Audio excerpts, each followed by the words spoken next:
For DrydenWire.com, I'm Ben Dryden, and welcome to, episode 15 of the Brian Cole Story. Brian, good morning. Good morning, buddy. So we went through quite a bit last week, and if anyone missed, you can watch all of the last week's show and all of our previous episodes of the Brian Cole Story on our YouTube channel. Just go to youtube.com/DrydenWire, or just search DrydenWire on YouTube. You're out of prison. Things are going well, right? Yeah. I mean, for the most part, there's maybe some hiccups there right at the beginning. But we're kind of walking through right now. I kind of look at it as when you were in prison and you came to Christ, but you were in the same environment you were in, controlled environment, essentially. I mean, it's a prison. It's a controlled environment. But now you're out in the real world, quote unquote, real world. And there is an adjustment period here. Yeah. With faith and with your life and with your family and your parents, and you've gone through, like last week was a lot about forgiveness and a lot of people God was bringing into your life and reconciliation with your wife. A lot of things going on. So we're picking up, I think we're up to about a year out of prison now, right? And you're about 45. Yeah. All right, well, let's pick it up there. Yeah, good. I think we had a good episode last week, the forgiveness thing and all that, and I think it was the first time we ever had an angry face on the emoji on the link there. Oh, on Facebook someone's getting mad and think, I know. You forgave someone? What? No, I don't know. But anyway, maybe it was an accident. But anyway, out for a while now, working things out with the wife slowly, and living at my mom's house now, and being able to stack up money. Bought my first car. So I have the GMC Jimmy or the GMC. No, it was something like Blazer. that. Anyway, the Blazer. Jimmy. Yep, Blazer. And then I got that T-Bird, so that was pretty cool. So anyway, this is I talked a little bit about the men's group I was part of called the Band of Brothers, and like I said, once a month they would meet as a big group, and there was a couple hundred guys, and then the rest of the weeks we were broke off into small groups, and there were 12, 13, 14 guys in our group, and just great strong men who are still my brothers today, except for one of them that's died. And so anyway, it's some of these Band of Brothers, instead of meeting at the church, we would go out and do something at someone's place. Like the one that happened at this particular time, it was somebody's cabin out on a lake, and probably 100 of the guys were out there, and we were just grilling out and fishing and all that kind of stuff. And I got out there, and a bunch of the guys had motorcycles. So on this grassy area, there's a bunch of bikes there. And when I got out of my car, it's like there's this one little unique bike that just stuck out, man. And I went over there. And I was looking at it was a little rat rod, and it used to be an old 85 Yamaha Virago, and this guy had, ratted it out and took a bunch of stuff off. What does that mean? Forgive my ignorance. I don't think about motorcycles. Yeah, rat rod is kind of like when you rat out a bike and you make it look unique and, tear things apart and weld things on it and all that. So customized. Okay, yeah, all right, kind of get that, all right. But just a little dingy low, kind of a low rider thing, and it was all blacked out with just black spray paint, and it was cool. That's all I know. Now I had, as far as the bike, because I'm a biker, but as far as the bike stuff, I never really was into bikes too much. Well, you're in prison most of the time. Yeah, I'd never been long enough to ride a bike. I had two bikes in my life, and one I sold for drugs. The other one was just, a get around thing, and I ended up crashing it. And so it wasn't no big deal. I couldn't enjoy it. Wasn't out long enough. Didn't have the money for it. So I was really enjoying looking at this bike and what he did to it. And the guy comes out, his name was Nick, and he says, "You like that?" And I'm like, "Yeah, what's up?" And he told me about what he was doing to it and what he did to it. And I'm like, well, that's really cool. So anyway, fast forward a couple months after that, and we'll get to that point. My wife and I were living together at the time, this other place.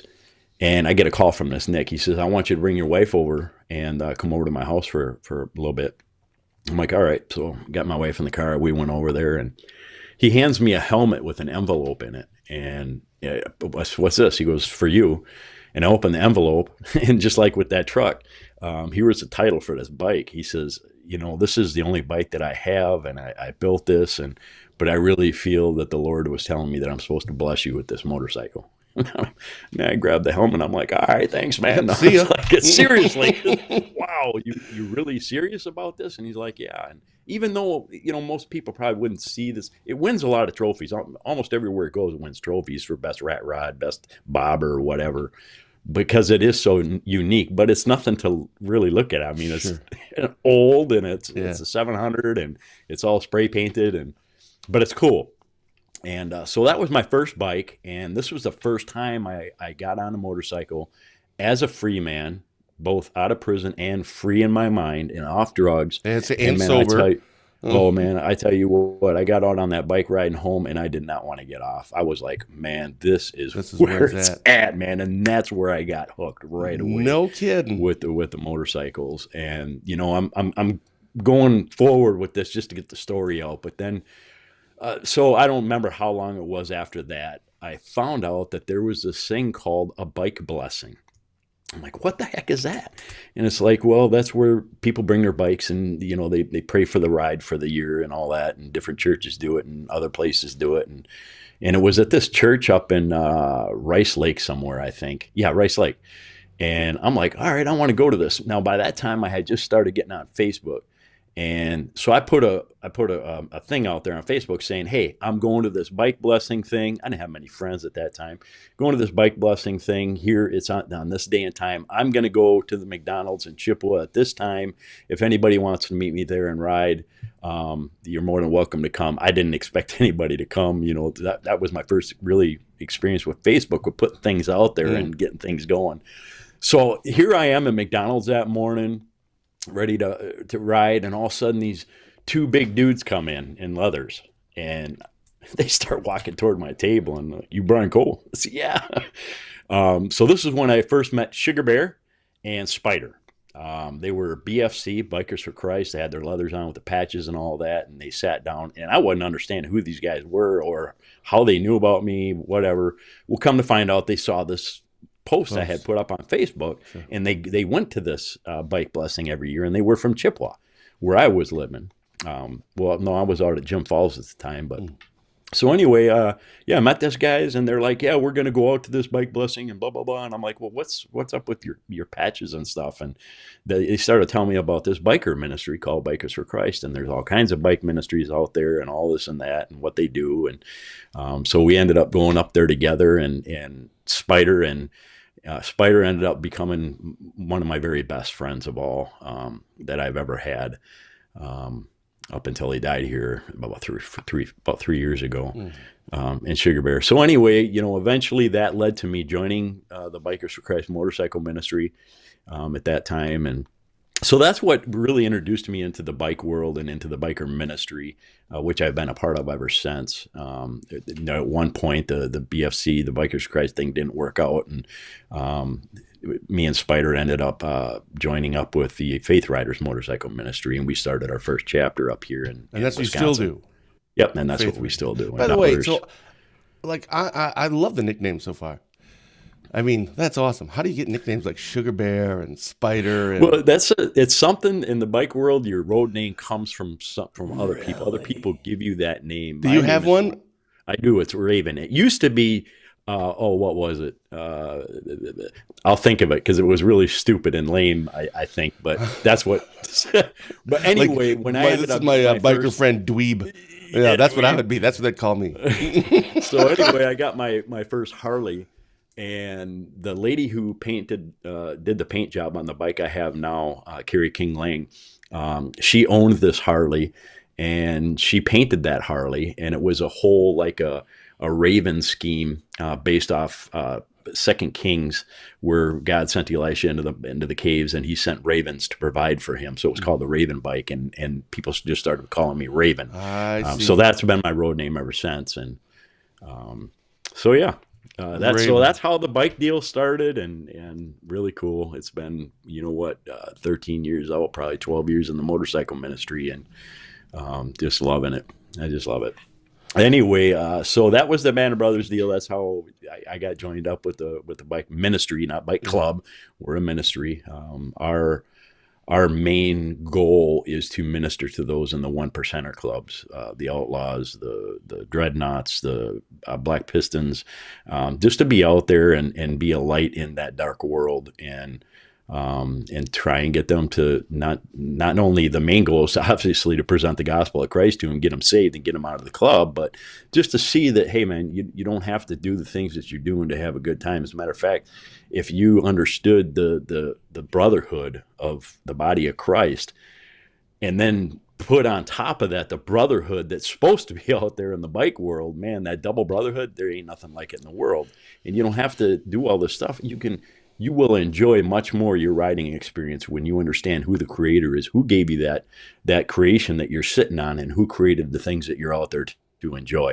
And you can't enjoy that when you're out there doing all this stupid stuff and get drunk. Are you received well, this ministry, this the Faith Riders? Is it received well from the one percenters, or is it still like overall, you're like the nerds or something, like the outcasts, like you're not really a part of the cool club? No, I mean, yeah, there's an aspect of that. I mean, a lot of times they don't approach us and talk to us too much. We pretty much approach them. But after 10 years, and there's been times where, I mean, I have some really good friends in the one percenter clubs. No doubt about that. Great friends. They're good people, man. They just are. They're just regular people that ride motorcycles, and they do some stupid stuff like we all do. But it did get to the point after 10 years, Monkey, a good friend of mine and part of the bike club world, died in a motorcycle accident here about 3 years ago. And I actually got asked to come and speak at his memorial that they were having at this bar. And I went over there, and, there's probably the most different patches that you don't see a lot of these clubs, getting together unless they support each other. Probably the most patches from different clubs I've seen in one place. And I spoke for about a half hour there, and I presented the gospel at the end. And I told them, I said, listen, most of y'all know me. I've been around for about 10 years with you guys now. And here many of you probably might not know my story. Here's my story. So I gave my story. I says, I was probably more brutal than most of you guys are, and did more things and got caught more times. Yeah, well, there's that. But here's my life now, and here's how you can have that. And I tell you what, between walking from that bar back to where my bike was, because there was a lot of people there, I got a lot of people coming up to me and telling me they had respect for what I said and all that, and ended up getting into a relationship with someone in leadership in one of the clubs, and which I've been talking to this guy for a couple of years now, and he's ready to walk out this year. So, it just led to that relationship.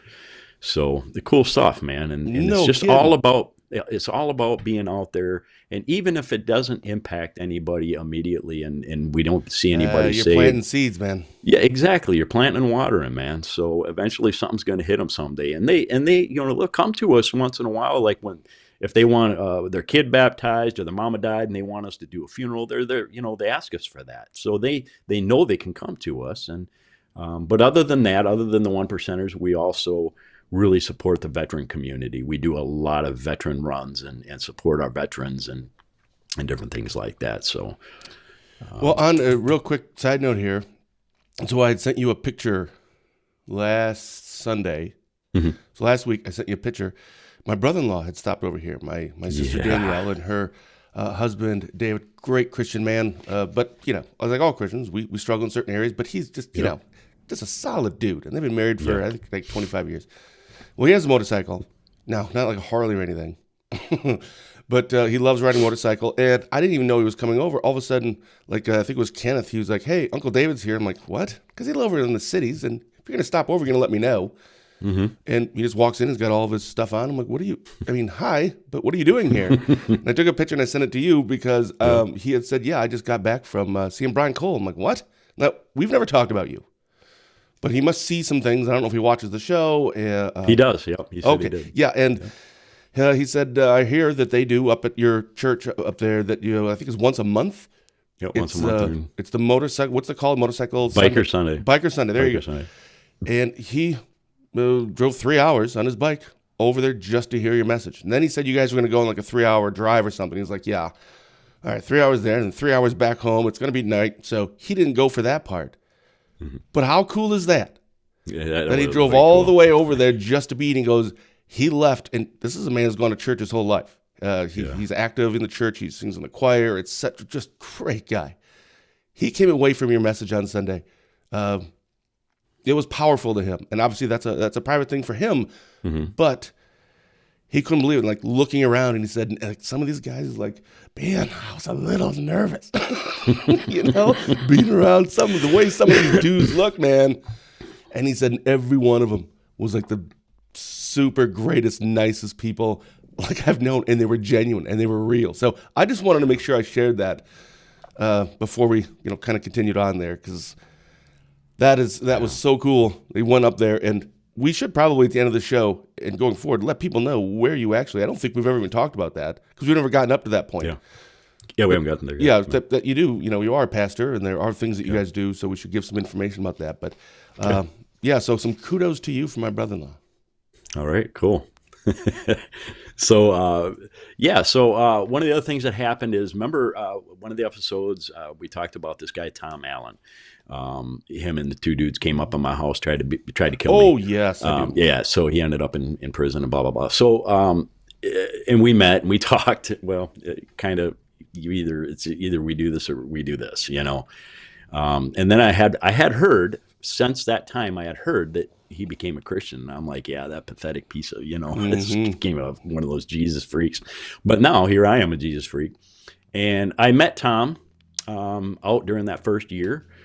We had a really good talk. A couple times we sat down and talked, and here we are, friends now and brothers in Christ after the guy tried to kill me. And we were enemies for so long, and the forgiveness was there on both our parts, and that led to, I think, what was my very first speaking event. I think what led up to it was our church, Triple Valley Bible Church, that I was going to, and still continuing every week with training under Pastor Mike. They were doing a testimony Sunday, and I guess during these testimony Sundays, they take and film the testimony of 3 different people, like a 5-minute deal. And I was one of them they chose, and that got out there on YouTube, Facebook, or whatever. It got out there. So I'm not exactly sure where I met the guys from the band 513 Free. I don't know if you've heard of them. Yeah. So 513 Free. They came off the road here about 3 or 4 years ago, but.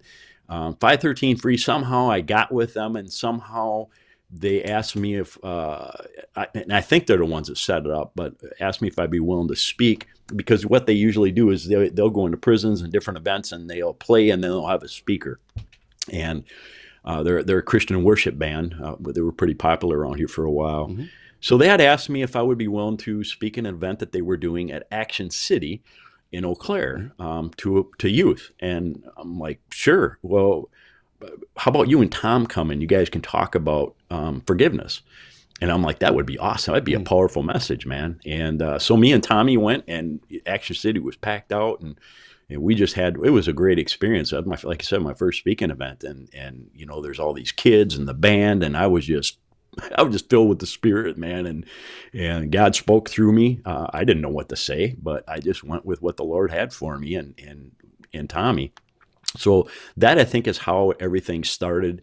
And then at one point, I was, I think, I was part of prison, Good News Jail and Prison Ministry out of Eau Claire, and my spiritual father, the one that brought me in, Chaplain Cliff Waltersdorf, there in the Chippewa County Jail, he had asked me if they were having a golf fundraising event, if I would come and speak at that.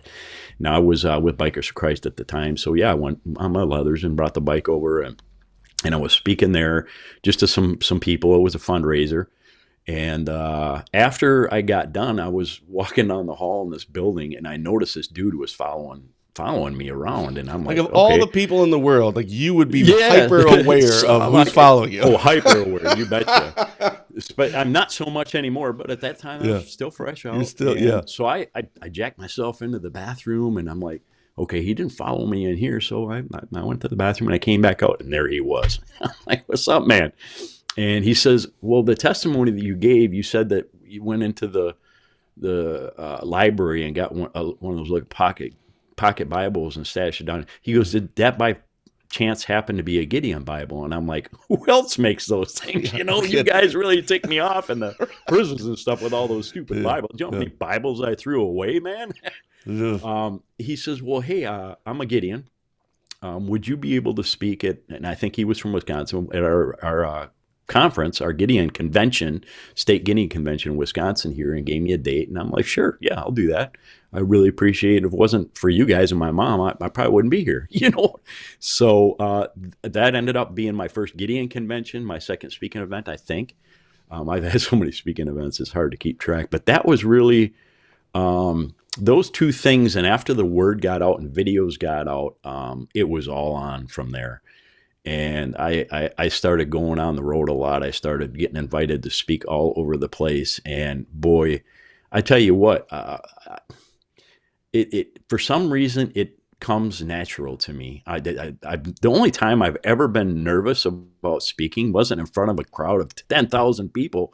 It was in front of a microphone with nobody but the film guy there. That because it's like I feel I get motivated and feel the audience and where they're at and what the Lord wants me to speak about to these individuals.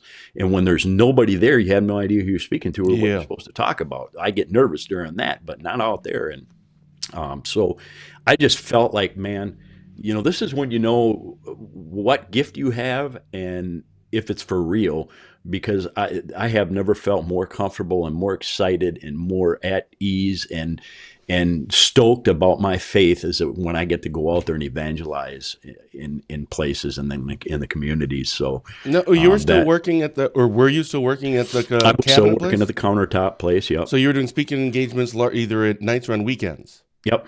Okay. Yep. And even if there was a day that it was during work, I'm pretty sure that they went along with it because they were strong Christians and believed in what I was doing and how the Lord was working in my life. They were excited about that, and so now at this point, you're kind of doing both of these. How are things?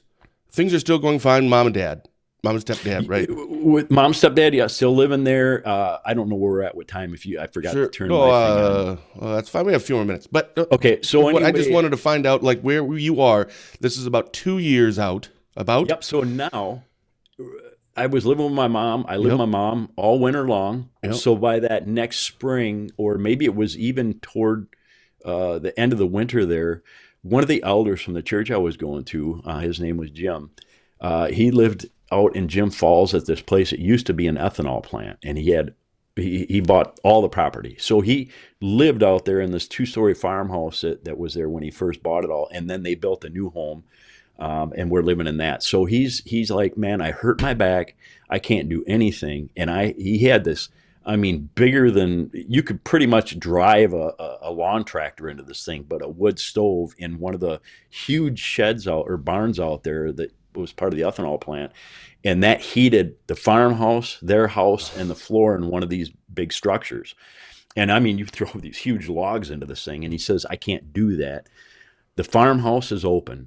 I would be willing to let you live in that farmhouse. All you have to do is pay for the electricity. If you move in there and load that stove up for me in the morning and at night. And I'm like, bet that, you know, it's my first place by myself. And me and my wife were starting to get together then, and she was coming over and staying with me at my mom's once in a while. And I'm like, now we can get together. So I ended up moving out there with the wife and Lance. And where was she living? But she was living with her dad. Okay, that's the last I remember was her dad. Yep. And then Dad, if we recall, wasn't necessarily a super huge fan of Brian. No. So I don't think he's a super huge fan of himself. He's got a lot of okay. All right. So when she moved out there, was there any concerns? Was Dad going no or not with me anyway? I think he learned his lesson. I don't know. Yeah. If that got back to him on what you were planning on doing when you were driving his direction. Okay, so now you guys are living together. Yep. So I want to not stop the show here. I want to just stop for a second. Yeah. And ask you, what? Yeah. This is the first time that you are living. I mean, this is your wife. That's some, that's some chick, not some side hustle. This is your wife. Yeah, my wife. You're in Christ, and you have your own place. Yeah.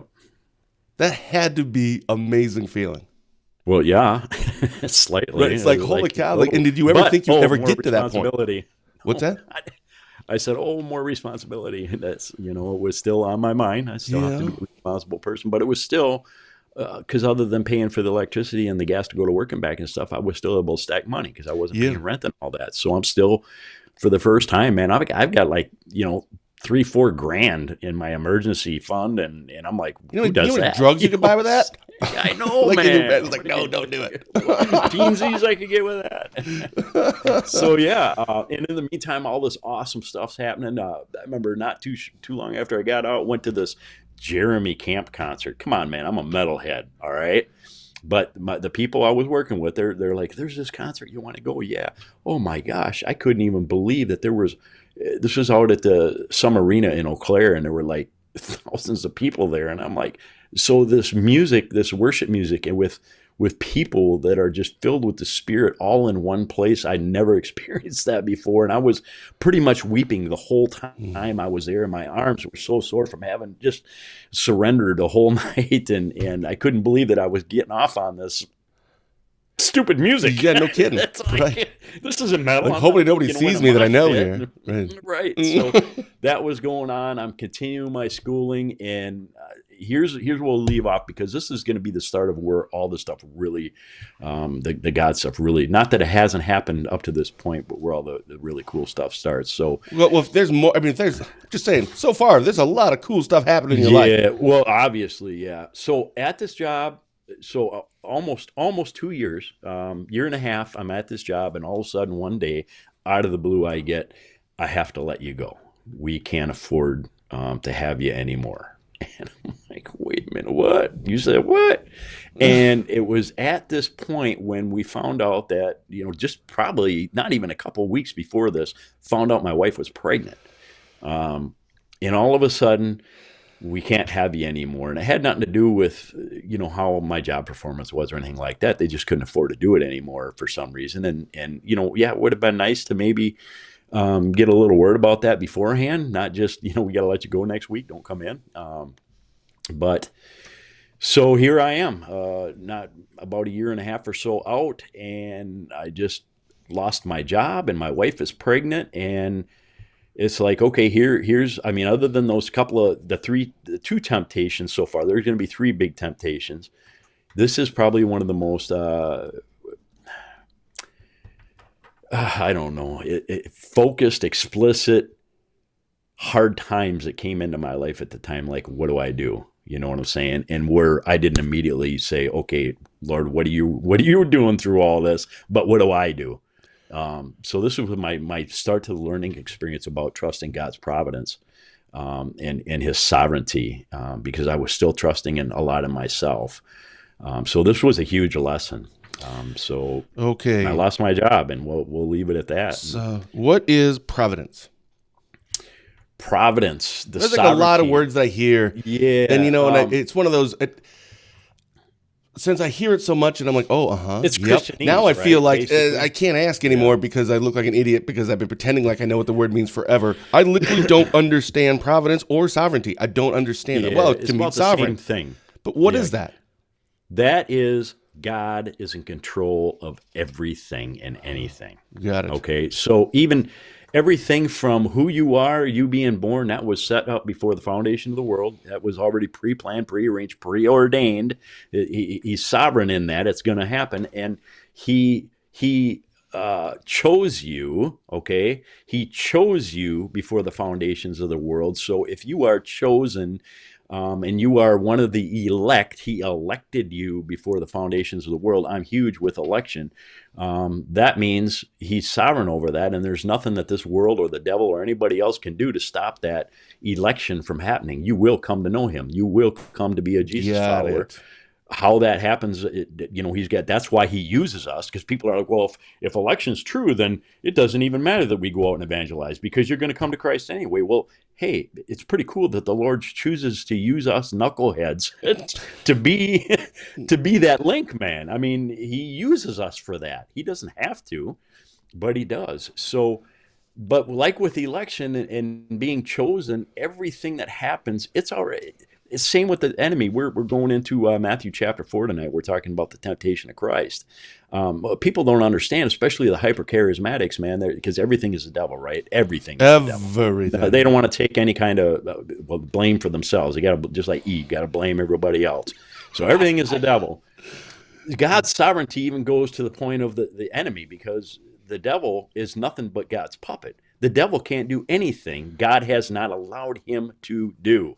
That's sovereignty. Sovereignty, if you can grab sovereignty, and I teach the people at the church here all the time this: sovereignty, obedience, sovereignty, obedience. You get those two things, life's going to be all right, you know. But once you grab sovereignty, man, life can't touch you. Because if you understand that everything that happens to you in life is sovereignly set that way by God, you can't be touched. So my tire flies off the car when I'm on the way to the hospital. Remember that? Yep. It's like, I could have got all ticked off and, what's woe unto me and all that. But no, man, God, that was already preordained. God had that, whatever. And he used that, okay? He doesn't just allow things to happen just to happen, but he uses that. Romans 8, right? All things work together for what? For who? For those who love God. So I'm not saying that this is just for anybody, but God is sovereign, and anything that happens is preordained, pre-planned by him. We just have to trust in his sovereignty. And once we get that sovereignty and we trust in that sovereignty, you can't be touched. But so many times, and I don't know what kind of Bible people read a lot of times, but they're not reading the one I read, but it's like, you have a different version than I have, I think. Yeah, even the trials and tribulations, man, we so often are praying to get out of those, and as friends, we hate to see our friends go through things, and we dive in there and we want to try and pull them out, and it's like, no.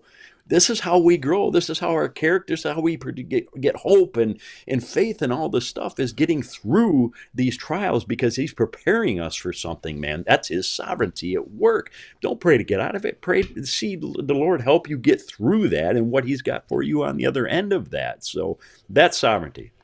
It's just trusting that God has it all planned out, and there ain't nothing you can do to add to it or take away from it, just like your days. It's COVID. Okay, I'm not going to get into that conversation, but same with COVID. Listen, I ain't tripping about the mask and all this other. My life didn't change in the least bit when COVID happened. You know why?